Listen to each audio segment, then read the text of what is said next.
Radio Pasión US presenta a la comunicóloga, coach y terapeuta holística Claudia Asúnzolo Rivera en Evolución 2024.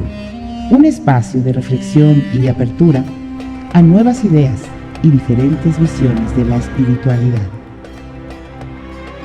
Estamos en tiempo de un gran despertar de la conciencia. Porque todo lo que existe está en evolución.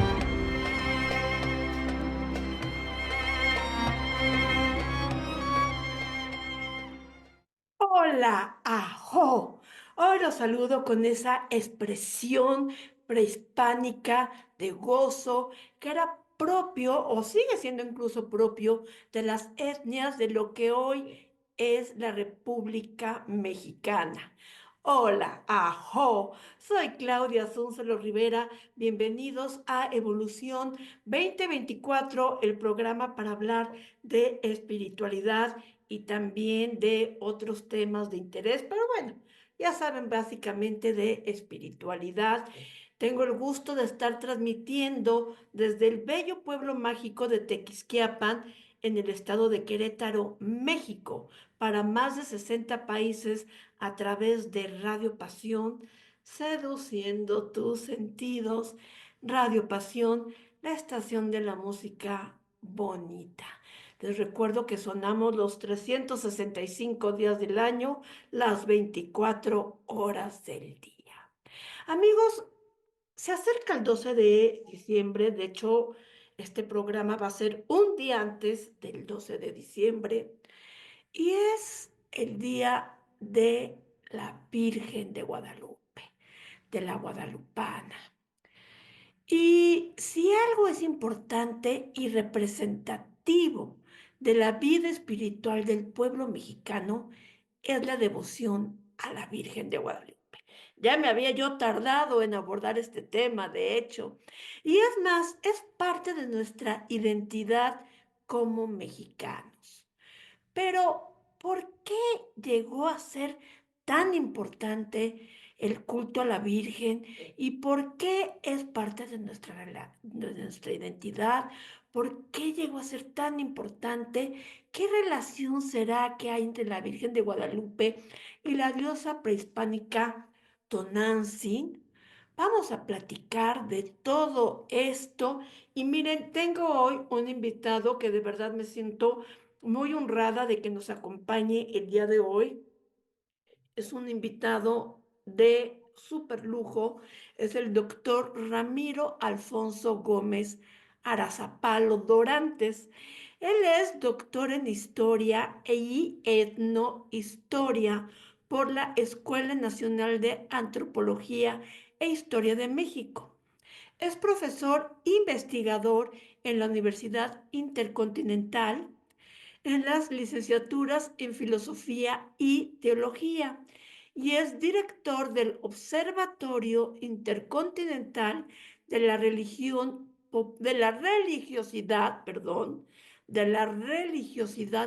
popular Alonso Manuel Escalante. Es docente de la maestría de Pastoral Urbana de la Universidad Católica Lumen Gentium y del Diplomado de Religiones del Mundo del Instituto Tecnológico Autónomo México, del ITAM, miembro del Sistema Nacional de Investigadores, de la Asociación Filosófica Mexicana, del Colegio de Estudios Guadalupanos y del Colegio Interdisciplinar de Estudios e Investigación sobre Religión Popular. Es director académico de la revista Inter, Inters, ¿cómo es? Intersticios. Eso, Filosofía, Arte, Religión, publicación semestral del Programa Académico de Filosofía de la Universidad Intercontinental y de la revista Uridme y Trama, que es una revista mexicana de religiosidad popular. Es pues un profundo estudioso de los procesos culturales implícitos en los fenómenos religiosos populares en comunidades de ascendencia indígena en México. Largo su currículum, pero valía la pena leerlo completo, Ramiro. Muchísimas gracias por estar en Evolución 2024. Pues muy buenas tardes, muchas gracias Claudia por la invitación y es un gusto estar aquí. El gusto es todo mío. Ramiro, la guadalupana.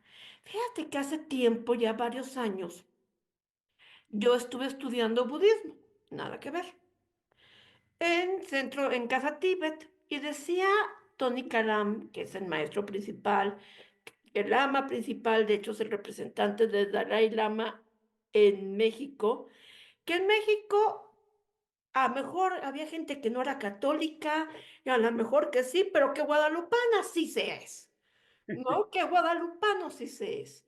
Y tiene un lugar muy especial realmente la Virgen de Guadalupe, mucho más allá que cualquier otro santo. Bueno, esto partiendo del hecho de que la mayoría de los mexicanos son católicos, eh, tiene un lugar muy especial, muy especial. Platicamos un poquito de las apariciones de la Virgen, de dónde viene este culto, pero lo que más me interesa, más que la anécdota, que sí le vamos a tocar, pero que bueno, mal que bien todos lo conocemos, es por qué tiene este impacto tan fuerte en México y qué relación tiene con la Tunancy. Sí, pues sí, definitivamente es muy cierto ese punto de arranque, ¿no? Podrá ser que no todos seamos católicos, pero tal vez sí seamos guadalupanos. Y también, pues desde el sector público, ¿no? A pesar de las desavenencias entre la parte eclesiástica y la política, pues hay también un gran respeto por Guadalupe, con un reconocimiento común de que es una presencia maternal en un momento de la historia de México fundante, que hunde sus raíces cuando México aún no era México, Ujú, pero que necesitaba ante todo madre, ¿no? Que necesitaba ante todo esta población una madre.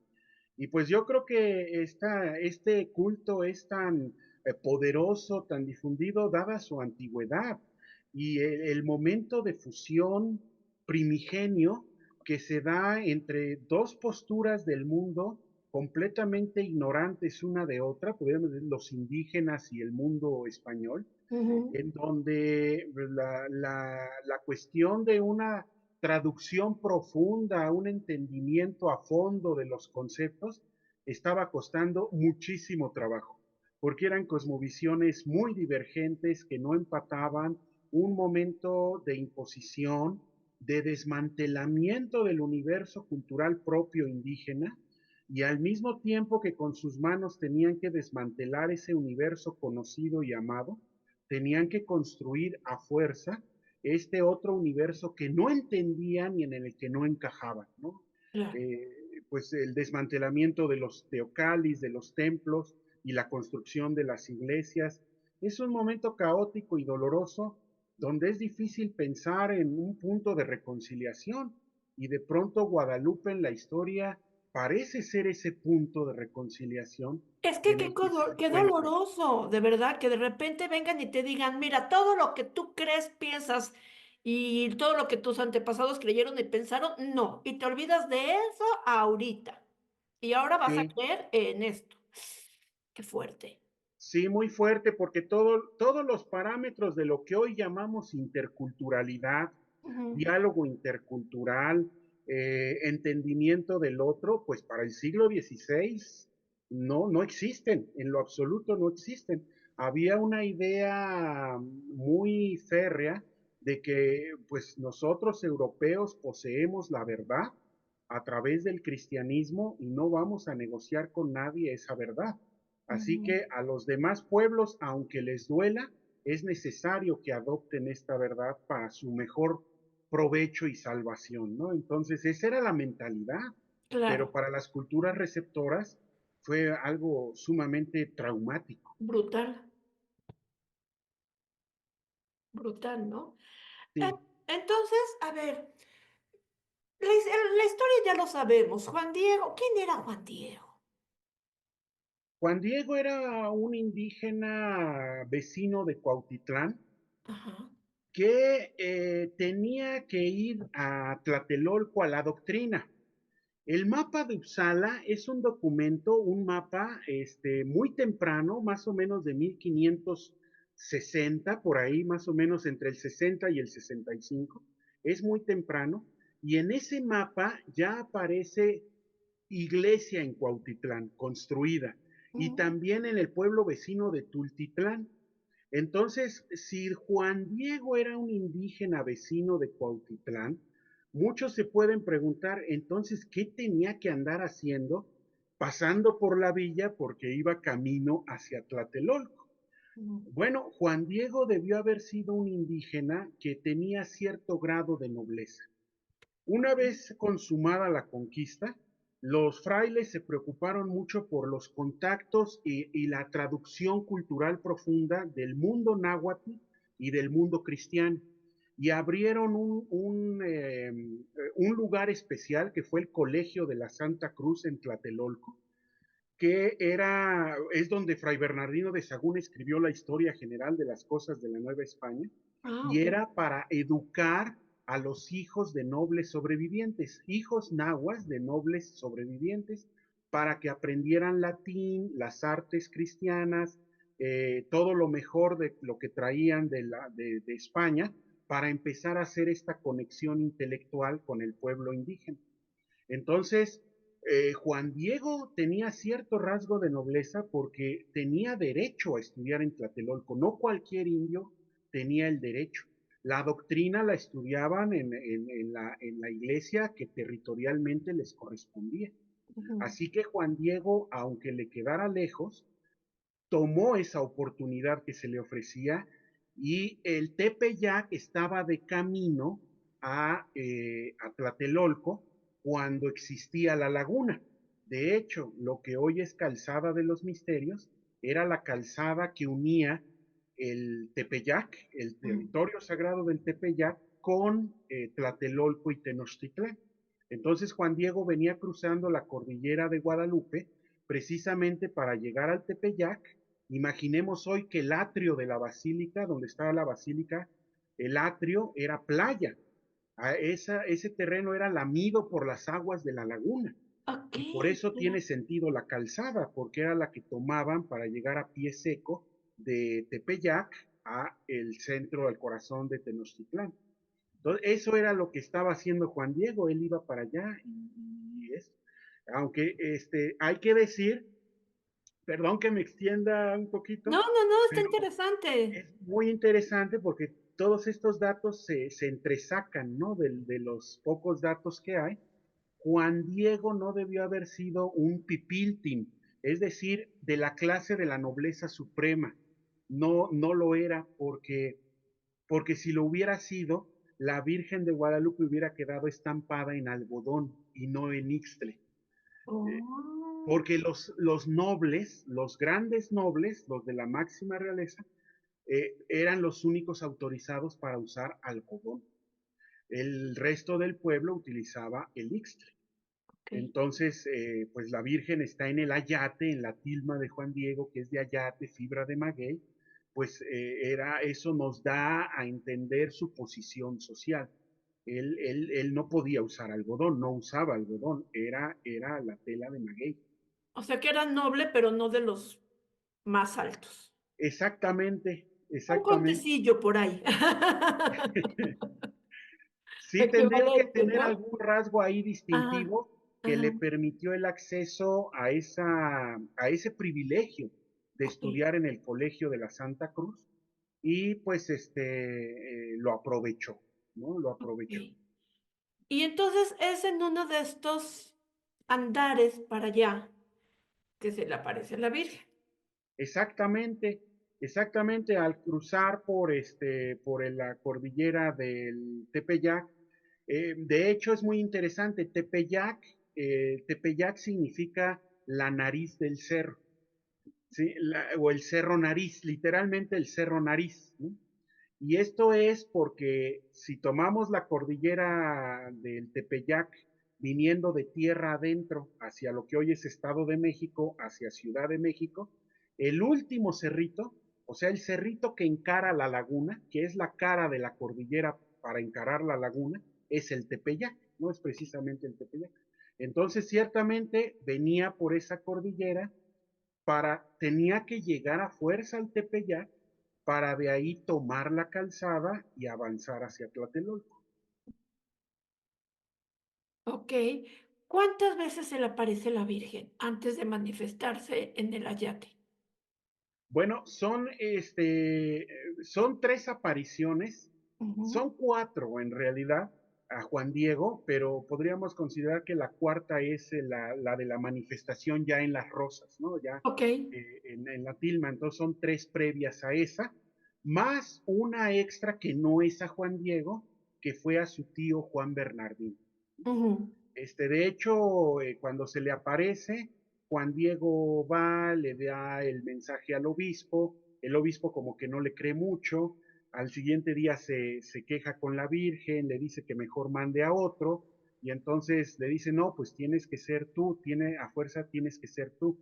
Vuelve a intentarlo, y cuando ya va, digamos, a ver a la Virgen para poder, recibir la señal que le dijo que le iba a dar para que el obispo le creyera, toma una desviación porque su tío se enfermó gravemente.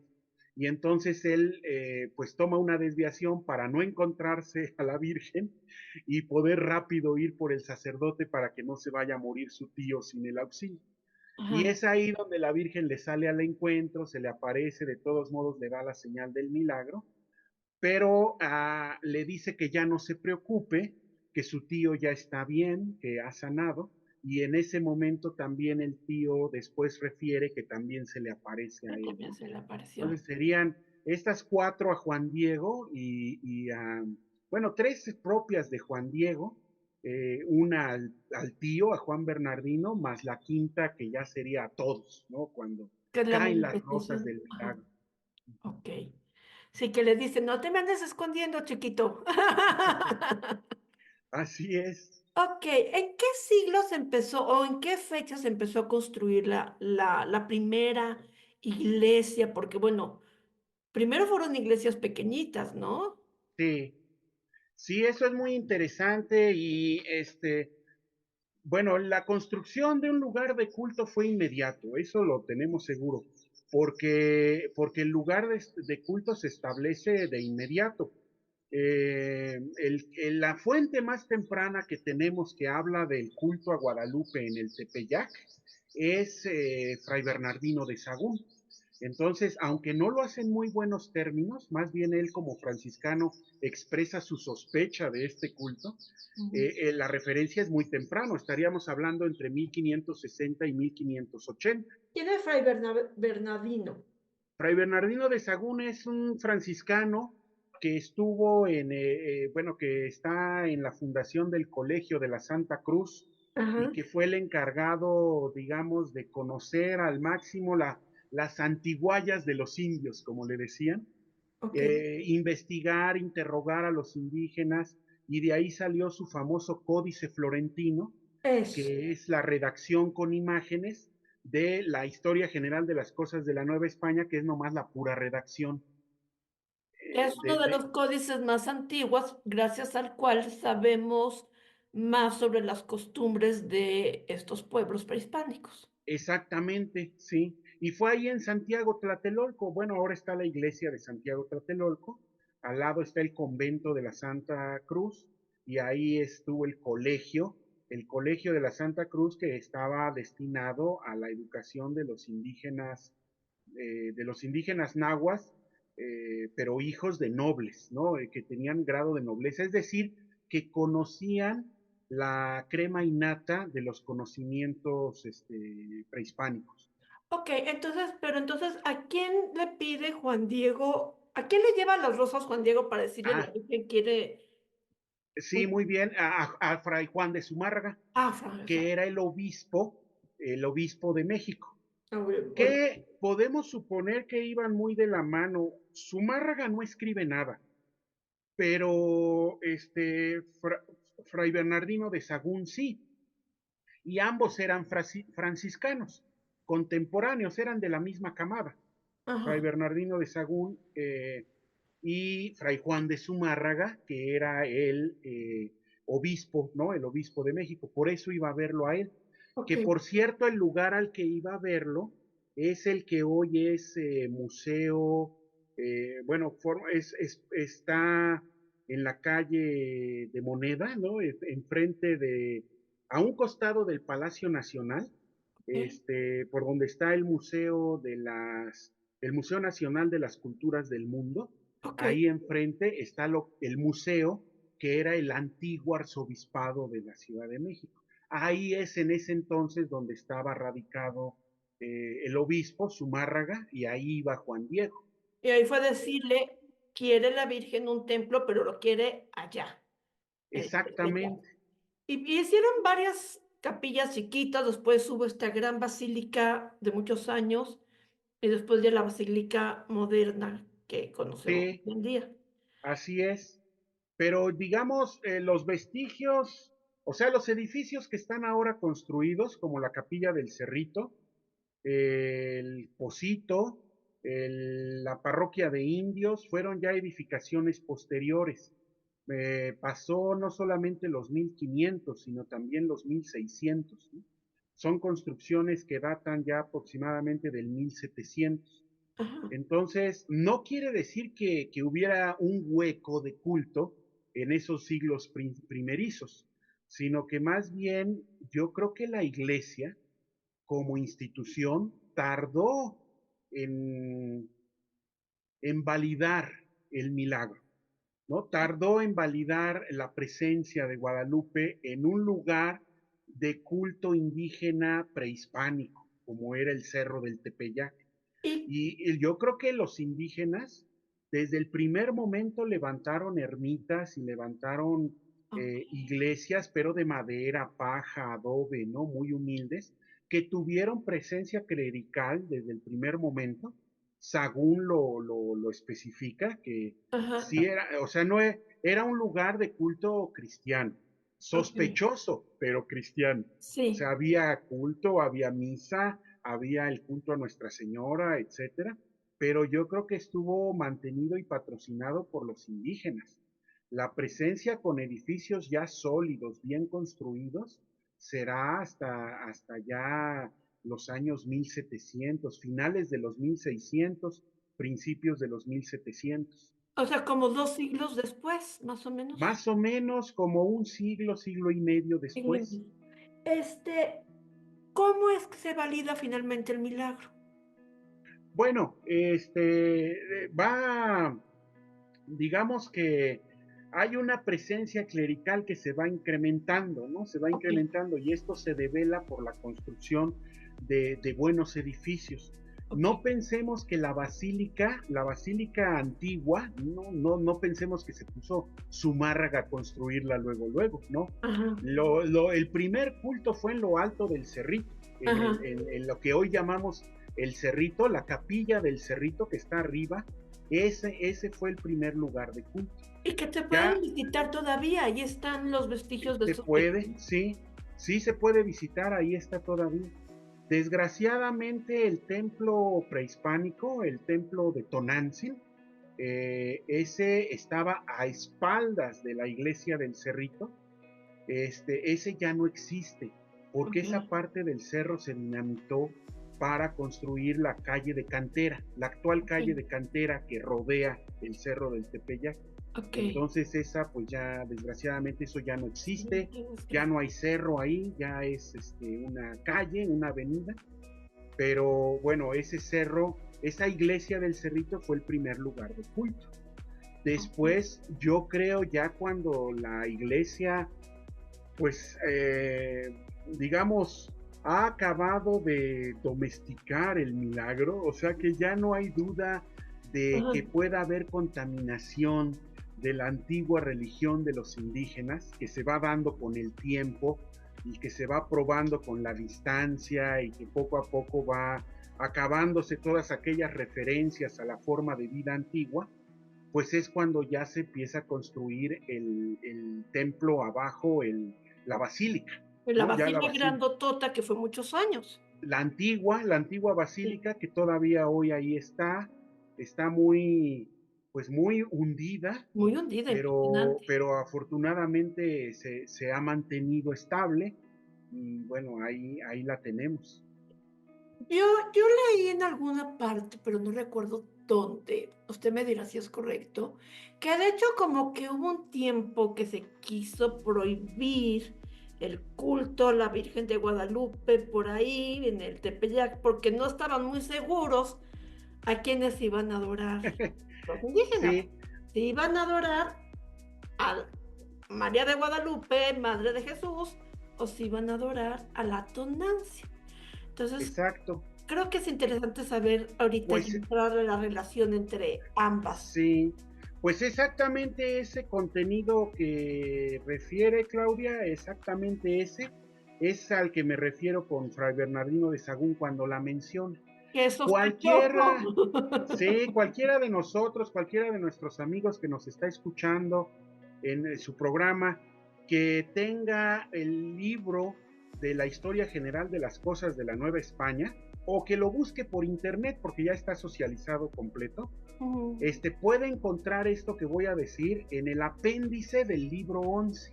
En ujú, el apéndice del libro 11, Sagún habla del culto al Tepeyac y ujú. dice, en las inmediaciones de México hay un cerro llamado el Tepeyac donde se da culto a Nuestra Señora de Guadalupe. Así que no hay duda, está hablando inmediaciones de México, está hablando Cerro del Tepeyac y está hablando Virgen de Guadalupe. Mm, Y ahí dice que expresa su malestar. Él dice, estos indios tienen iglesias de Nuestra Señora en todos lados y no van, nunca van, ujú, pero caminan días enteros y semanas para venir justo a este templo de esta Tonantzin, ujú. que los indios le dicen Tonantzin, que significa literalmente nuestra madre. Y Sagún, sí, Sagún lo dice con todas sus letras. Nos encontramos con que este culto es altamente sospechoso, Ujú. porque tienen lugares a donde ir a reverenciar a Nuestra Señora, pero no quieren ir, vienen nomás a este. Ah, Y cuando siempre, ellos lejos. dicen Tonantzin, nuestra Ajá, madre, nosotros no estamos seguros si es nuestra madre nuestra o su madre, nuestra madre la de ellos, ¿no? La de ajá. su gentilidad, la de la ¿De época qué de su madre están gentilidad. hablando? Entonces él sospecha, Ajá, Sagún expresa sus sospechas, y aunque Zumárraga no expresara nada al respecto, es muy probable que sintiera lo mismo, dado que también era franciscano y era compañero de camada de Sagún. de acuerdo. Entonces, ¿quién es Tonantzin? ¿O quién era Tonantzin? Sí, Tonantzin significa literalmente Ajá. nuestra madrecita. Y bueno, los nahuas tenían varias figuras, pues diríamos hoy varias diosas, que representaban varias facetas de la madre, ¿no? De Me la madre. encantó que hiciera la aclaración de diríamos hoy diosas, porque tuve un Sí, programa sobre la verdadera cosmogonía mexica y ellos no tenían el concepto de Dios no, propiamente. no, pues los cronistas al hacer las referencias de la vida antigua, ellos dijeron dioses y demonios a imagen y semejanza de los panteones griego y romano, que era lo que ellos tenían en la mente. Es lo que ellos entendían y podían Sí, interpretar, pero era pero mucho, sí, en la Escuela Nacional de Antropología e Historia se ha discutido mucho, mucho, entonces, ¿cómo les referiría a la gente, ¿no? La gente.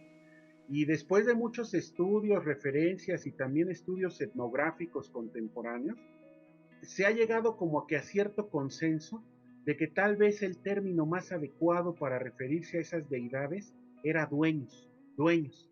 La idea era la de dueños, dueños de una fuerza natural, dueños de un espacio del monte, Tlaloc como el dueño de la lluvia, Chalchitlicue como dueña de las aguas de la laguna, ¿no?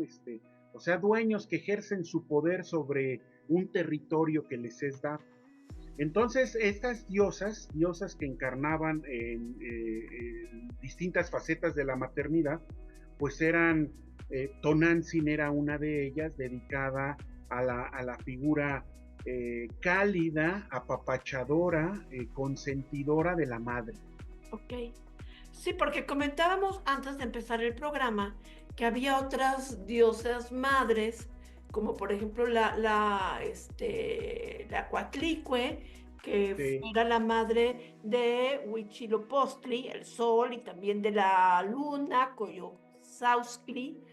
sí, Y yo le preguntaba si había alguna relación entre ellas, o entre Guadalupe y la Coatlicue, y usted me contestaba esto precisamente, que no, que eran diferentes diosas madres, cada una representando diferentes aspectos de la maternidad, sí, y que y la de las Tonantzin funciones femeninas. y de las funciones femeninas. Sí, en Ajá, este caso, digamos, la que más contrastaría con Tonantzin sería precisamente la Coatlicue.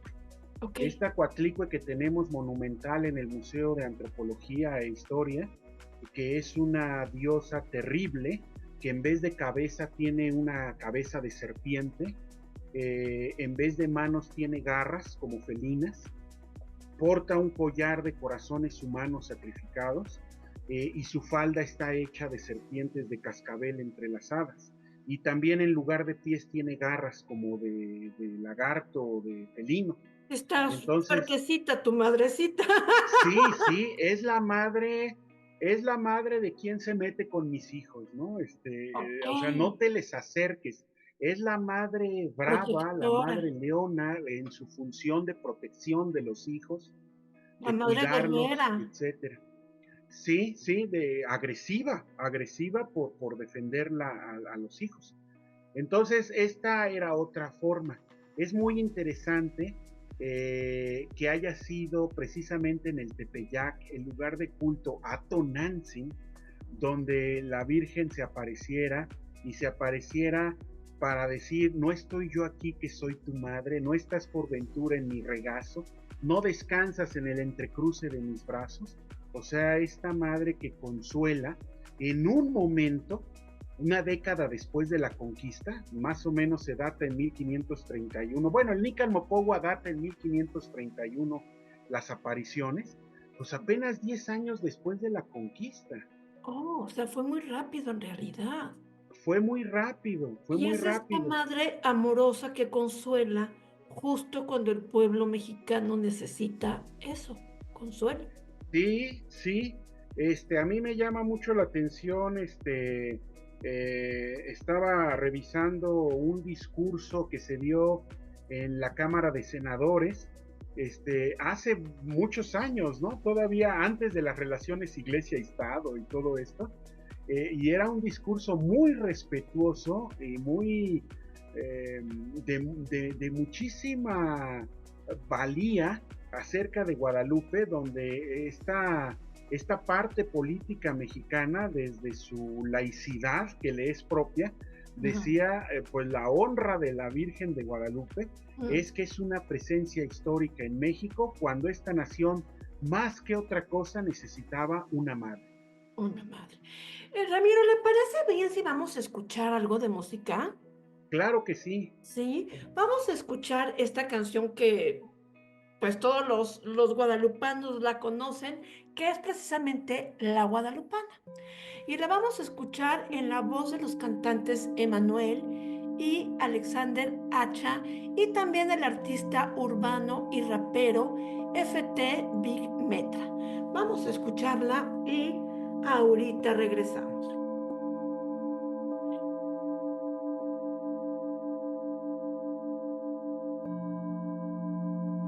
Aquí no se va a escuchar, Ramiro. Yo luego lo meto con audio.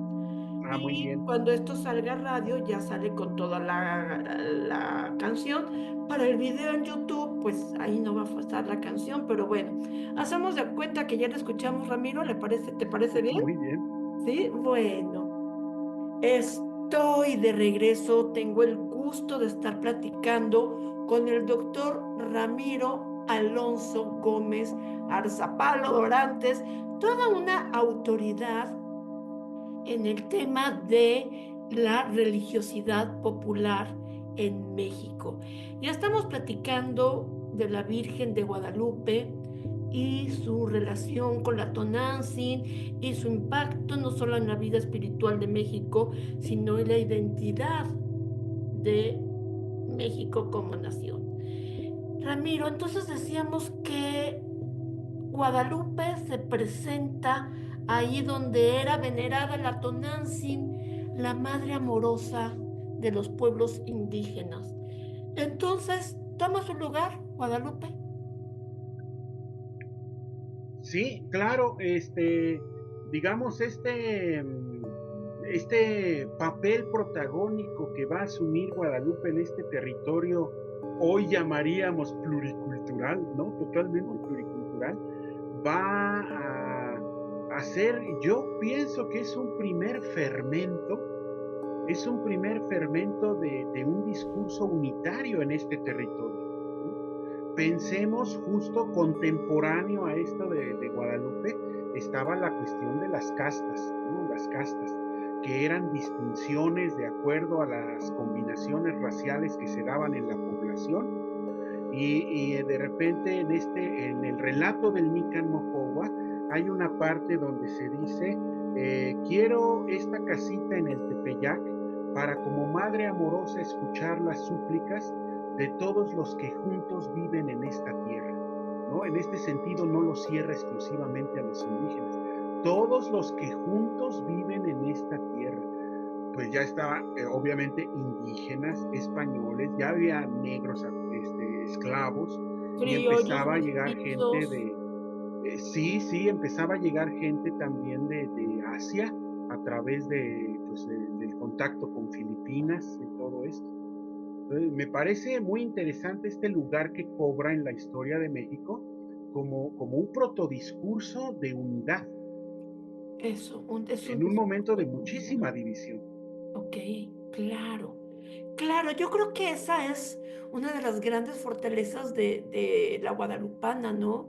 Que viene a dar un consuelo por una parte, pero por otra parte esta unidad, ¿no? Sí, sí, sí. Importantísimo. Bueno, y justo en un momento donde todo el discurso oficial de la colonia tiende a la diversificación, ¿no? Sí, La colonia, no solo aquí en México, en todos lados, siempre sí, pretende la división del pueblo sojuzgado, pues con miras a minimizar la posibilidad de unidad en una eventual rebelión, ¿no? Entonces, en este sentido, pues toda la manipulación de la ideología de castas, de la división, de mantener tan estratificada esta sociedad colonial, tendía a la división y a la falta de unidad. Y de pronto en Guadalupe encontramos a contrapelo, justo en ese contexto, un discurso unitario. ¿No? Todos los que juntos viven en esta tierra, yo seré la madre de todos ellos. de todos los que vivan en esta tierra. Qué Uh bonito -huh. mensaje. ¿Qué relación hay? No lo quiero dejar de preguntar entre la guadalupana de México, del Tepeyac, y la Virgen de Guadalupe que existe en España, en que tengo aquí que es un culto mariano del siglo XIII, Uh -huh. que esta Virgen está en el monasterio de Santa María de Guadalupe, ahorita les voy a decir en dónde está, ay, ya no me acuerdo dónde está, en en la provincia de Cáceres, allá en España. Y es también Sí, una virgen morena, porque hay una serie de virgen morenas sí, en Europa. Comentaba yo en algún programa, yo no me acuerdo en cuál, que las primeras representaciones de María, Madre de Jesús, eran vírgenes morenas porque muy probablemente ella habrá sido una mujer morena por la etnia judía a la que pertenecía, nada que ver con como la presentaron después en la iglesia con características romanas, ¿no? Entonces, hay vírgenes morenas, en Europa, y bueno, esta Virgen de Guadalupe en Cáceres, España, es una virgen morena. ¿Qué relación tienen? Sí, pues se ha hablado mucho acerca de eso. De Ujú, hecho, hay varios estudios. Uno de ellos está condensado en un libro que se llama Nuestra Señora de Tecuatlalope, así, que sostiene que tal vez el nombre original que utilizara la Virgen era un nombre náhuatl y ok, no Guadalupe, sino que por sonido a los españoles en tratar de articularlo con algo conocido les sonó a Guadalupe, pero que pudo haber sido Tecuatlalope o Tecuatlalopan o algún otro término náhuatl que hiciera referencia a algún atributo de esta diosa madre. Bueno, es un ensayo lingüístico, ¿no? Nada más un ensayo lingüístico, en realidad no lo sabemos. ujú. Pero creo, Hipótesis. sí, hay una anécdota muy interesante que creo que respondería a esta situación. ¿Qué otra relación hay más allá del nombre entre esta Guadalupe y aquella Guadalupe? Morena. Creo que, pues, nada. Pero que Eh, sean vírgenes morenas, ¿no? pues no tanto, porque allá, de hecho, el mismo nombre Guadalupe viene es influencia lingüística árabe, ¿no? Es del árabe. Entonces, en el siglo, más o menos en los años 1600, ya cerca de los 1700, los cofrades de la Virgen de Guadalupe de España se enteran que hay una Virgen de Guadalupe acá en México. ¿Qué es cofrade? Cofrades son los encargados de la imagen, ¿no? Digamos, los cargueros, los mayordomos, los Ah, que los cuidan la imagen. mayordomos, ok. Ajá. Entonces, estos cofrades de allá de España se enteran que en México hay una Virgen de Guadalupe, homónima a la suya, y no han recibido ningún pago de, pues, como de regalía, digamos, por estar utilizando su imagen. Entonces se viene una delegación de cofrades de España a México, Ujú. hechos una fiera, para ver y estudiar el caso y en todo caso dilucidar qué se les debe y cómo les van a pagar, si es que están recibiendo limosnas y culto público, bueno, dinero del culto público por una imagen que les pertenece.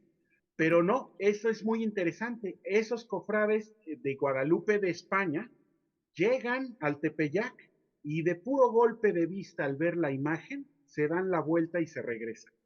¿No? Ni siquiera discuten, ni levantan el caso, ni piden cuentas. Dicen, es Porque de otra puro manifestación. golpe de vista se dieron cuenta que era otra cosa, que no tenía nada que ver con ellos, más que el nombre, más allá Sí, del más nombre. que es una manifestación de Madre María, de María, Sí, pero, que comparten pero el nombre. que pero como hay tantas manifestaciones de María, la Virgen de Lourdes, de Notre Dame, que Notre Dame no, quise decir Medjugorje, que Ajá, bueno, que todas son, María, ¿no? María, sí, Madre de Jesús, y entonces, pero bueno, en cada lugar se presenta con las características adecuadas para ser entendida y aceptada en cada lugar.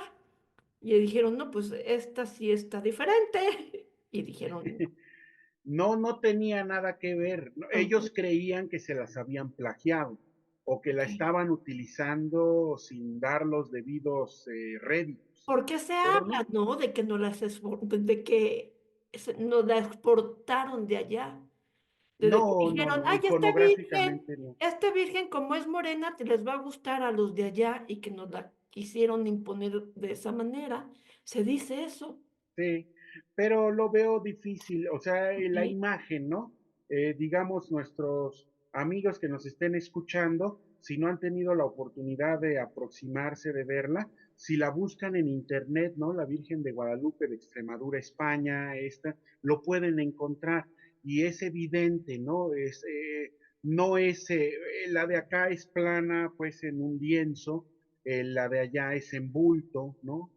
La disposición del cuerpo, de los elementos, la vestimenta, los colores, son muy diferentes, ¿no? Entonces son homónimas, pero parece que no comparten mucho más allá del nombre, Ujú, ¿no? Bueno, desde la fe católica, por supuesto, la presencia mariana en ujú, aparición, independientemente de la vocación, pues es ujú, el común denominador. ujú. Pero de allí en fuera no tiene elementos iconográficos como que correspondan mucho Es unas con otras. otra manifestación completamente Sí, diferente. Ok, perfecto. Ramiro, ¿qué hora es? Tenemos 5 minutitos más para terminar el programa y esta plática está bien interesante y el programa, híjole, de veras que hay programas que se me van como agua, la mayoría, pero unos más que otros, por ejemplo. Algo más que usted nos quiere, que tú nos quieras compartir de la Virgen de Guadalupe, de su devoción, de su impacto en el pueblo de México, lo que tú nos quieras, que creas que esto es importante. sí, pues nada más como compartir algo que me impactó mucho desde mis años mozos, cuando estaba leyendo a Sagún, a Motolinía, a Fray Diego Durán, a todos los cronistas de Indias. Es un común denominador encontrar este desprecio, esta abierta minusvaloración en las referencias de los cronistas españoles o de los que redactaban las cartas o llevaban el control de los españoles en relación con el mundo indígena. Entonces el indígena va a ser referido como perro, como mono, ¿no? Como cerdo, en una muy marcada, en un marcado tono de menosprecio y minusvaloración. Y de repente encontramos en derredor del acontecimiento guadalupano este texto que acompaña la imagen, que es el Nican Mopowa, donde de pronto escuchamos que la Virgen, porque el documento está escrito en náhuatl, la Virgen se dirige a Juan Diego con las palabras más altas de los reverenciales en el lengua náhuatl y le dice Juanotzin, Juan Diegotzin. Nosotros ya no lo entendemos a cabalidad porque el español perdió el uso del reverencial. El vestigio que nos queda del reverencial es el hablar de usted, Mm. o en los países donde todavía se usa el vosotros o el vos, pues es un poco más alto que el usted. Pero en náhuatl, que se utiliza el reverencial, esa terminación Juanotzin, Juan Diegotzin, no tiene traducción literal, pero sería algo así como reverenciado señor don Juan Diego, O sea, ¿no? la O sea, Virgen le estaba hablando a Juan Diego, no solo con cariño, sino con respeto, respeto, con em, ensalzándolo, enalteciéndolo, ¿sí? Podríamos decir levantándolo, porque finalmente los indígenas habían sido caídos, pisoteados, y lo está levantando en su exactamente, dignidad. sí, sí, es una redignificación Eso. del indígena en la persona de Juan Diego, pero que todo aquel contemporáneo que lo leyera en náhuatl podía sorprenderse y podía verlo a simple vista. Esta, en medio de ese contexto, ¿no? Donde se les trata tan duramente y con tanto desprecio, de pronto la Virgen está echándole las expresiones altas del idioma, ¿no? Reverenciado señor don Juan Diego, con sumo respeto, y Juan Diego le responde en los mismos términos a la Virgen, Claro, ¿no? claro, claro. Eso me parece algo maravilloso, increíble. Estoy de acuerdo. Es maravilloso, es volverle, es rescatar su dignidad como persona. Perfecto. Ramiro, en este observatorio internacional, en este observatorio intercontinental de la religiosidad popular, Alonso Manuel Escalante, del cual tú eres director, ¿qué hacen? ¿Qué investigan? Cuéntanos en 2 minutitos. Pues es digamos, una instancia académica, primeramente, que pretende, con sede en la Universidad Intercontinental, Que por cierto es reunir, mi alma mater, yo ahí estudié ciencias de la muy comunicación. bien, sí, reunir a investigadores de otros centros de investigación pública y privada, que tengan como tema central y procesos sociales y culturales implícitos en ello. O sea, en la expresión Tuvimos religiosa, un brinquito en el internet y no se entendió. Ah, Invitan a investigadores a investigadores que tengan como tema de investigación expresiones de religiosidad popular en México, ok, desde la sociología, antropología, historia, teología, a compartir sus investigaciones y a tratar de analizar interdisciplinarmente estos temas en común. Entonces, a veces tenemos conversatorios en línea o reuniones plenarias presenciales y generalmente estos eventos desembocan en alguna publicación de un libro o un número de revista donde se condensan los trabajos de los que participan. es que me parece un trabajo interesantísimo. Si alguien quisiera saber, decir, bueno, ¿dónde puedo seguir a este observatorio? ¿Cómo puedo saber qué pláticas dan, qué conferencias dan? ¿Cómo le podemos hacer? Bueno, los eventos que hay se publican en el Facebook de la Universidad Intercontinental, Ok, los carteles, ¿no? Para invitación, para promoción, pero todo lo que ya ha pasado, que está detrás, tenemos la memoria videográfica y también tenemos las publicaciones de libre acceso. ok. Entonces, si ustedes consultan el blog de Religiosidad Popular en México, así se llama tal cual, Religiosidad Popular en México, es de blog. Ahí pueden encontrar todos los eventos y publicaciones que ha sacado el observatorio. Cumplimos el 31 de octubre pasado, cumplimos 10 años de vida. Entonces, pues ahí está todo lo que hemos hecho en esta primera década de vida y se seguirá colgando lo que venga después. Ok, y bueno, página de Facebook de la Universidad Intercontinental la pueden encontrar como WIC, Sí, UIC, WIC Online, UIC. Perfecto, excelente. Ramiro, muy interesante todo. Muchísimas gracias, de veras. Fue un honor tenerte en este programa y pues seguimos en contacto, Ramiro. pues muchísimas gracias, Claudia, mucho gusto y un honor estar aquí, con su auditorio. Muchísimas gracias. Gracias, Ramiro. Gracias, amigos, por habernos acompañado el día de hoy, mañana, 12 de diciembre, Día de la Virgen de Guadalupe. Que tengan un hermoso día 12 de diciembre y un hermoso fin de semana. Recuerden que este programa sale el miércoles en la nochecita y luego el viernes en la mañana, que luego se sube también a el canal de YouTube de Radio Pasión. Busquen mi programa Evolución y todos los programas que se hacen con mucho cariño en esta radiodifusora. Bueno, ustedes pueden checar la programación en la página de Facebook y de Instagram de Radio Pasión US, que acuérdense que nuestra pasión es con doble S, y también ya los repetidos en nuestra página, en nuestro canal de YouTube. Soy Claudia Sonzolo Rivera, gracias por su atención. Me despido deseando que todos los seres, en donde sea que estén, sean libres y felices.